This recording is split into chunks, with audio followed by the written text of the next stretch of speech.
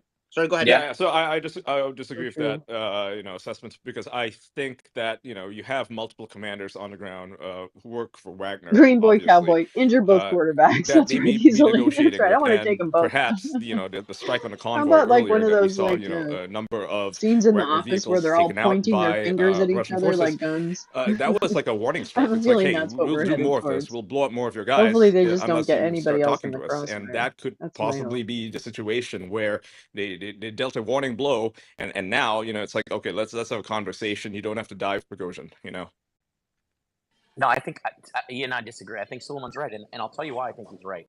When Prigozhin came out, he literally gave Putin a pass, right? He said that Putin was not being informed by his Minister of Defense and his Chief of Defense on what was going on. They were withholding evidence from the president, and that was a pass. And Suleiman, I'm with you. I dropped my jaw when that speech was that bold. I really thought there was a chance where Gerasimov and Shoigu were just going to be kicked to the curb, and that there was a potential that Russia could reunify itself with somehow Prigozhin being in some leadership position in the Ministry of Defense. That speech was so polarizing. As soon as Prigozhin heard it, his hands were tied. There was no other choice now. But I just have to go back to there's just no way for I just can't see if Putin kicks Gerasimov and Shoigu out because he's forced by Prigozhin. Shoigu and Gerasimov are only in power because of Putin. If he kicks them out because of Prigozhin's threat, then Prigozhin's in charge, even if Putin is president. That's it. Exactly. He can't do it. No. Also, so I agree with that. There was any other form of speech he did would have shown some form of immediate weakness. I'm saying if he gave this veneer of basically kowtowing to Prigozhin, and then you put yourself in a situation where you can put your forces in place, you can even try and get Prigozhin arrested, but you can make a number of moves. Now what's happened is he's gone in hard, and it looks like, based on what everybody's saying, he hasn't even got the backup in terms of in Moscow to even have some kind of decent. Well, that would we're getting weakness, like right? surreal He footage right now. can't do that. He has to deal with traitors. Hold on, guys. Everyone, hold I on. just wanted to share this. This is breaking news. Just mute. There's videos coming out right now of Wagner forces freely walking into stores in Rostonov, just buying supplies, they're just in stores buying whatever material they want, food, etc. And I think it's clear as day right now. If there's any doubt, and I think there wasn't at this point, but Rostonov is 100%, no doubt, under Wagner control. It is the base of operation for Wagner for this coup attempt against Putin or this military rebellion. And Rostonov is the center of operations right now. They have absolute control. The videos coming out from that area clearly show it. Sorry, go ahead, Ian. I was saying that, he can't show weakness, and he also has to keep in mind that, he represents the Russian people, and what this represents, right? The Wagner's insurrection, it's a betrayal of the Russian people. It's not just a betrayal of Putin, it's a betrayal of the Russian people, because they have gone against everything that they stand for. I mean, they're supposed to stand for Russia, and here they are, fighting against Russians. So for him to show weakness, for him to say, hey, you guys are cool, I'm going to kick out Gerasimov and Zoroyevkin, that would be unfathomable, because no one appointed Prigozhin as this military leader to do what he's doing right now, right? He doesn't have any official sanction anywhere, Ian, he does have one big support though, which is the Russian mums, right? Russian mums are an infamous. If you cast your minds back a few months, Putin was filmed sitting down with a bunch of Russian mothers to talk about the losses of boys and young men in body bags that were coming back from the Russian front lines in a very televised, Russian typical propagandist bit of PR, right? My point is that he is going to be quite popular among certain members of the Russian population. Also, you gotta press the alt mute all when there's breaking news. Go ahead, I mean, look, Mario, we got over 100,000 listeners now, so there's going to be some glitch because I did click it. Sorry. All good. So 10 minutes ago, approximately, on a Russian Telegram channel was reporting that another helicopter was shot down in what is that region, Vorodar? The another Russian helicopter was apparently shot down. I think that now makes 7 Russian helicopters shot down, and then 1 IL, possibly 22 communication platform. So that's 8 aircraft have been shot down in less than 12 hours. I think this is the biggest loss of the Russian Air Force since the beginning of this invasion right now, in less than 12 hours, all done and executed by. We also have reports and a video. The military is mining bridges across the Oka, a local resistance around Moscow. So there's mines being placed by the Russian military to slow down the advancement of Wagner's forces, and the security forces drove a lot of trucks to the place, blocked the roads, and helicopters fly near the Krutishki airfield. So just some more updates. U.S. official says top U.S. general spoke to the Ukrainian counterparts. Nothing special there. So Ian, can I ask you a question? I don't disagree that Putin always has to look strong, but how is it not a strong speech that he comes out, he stands behind the podium, he looks extremely angry, and he says,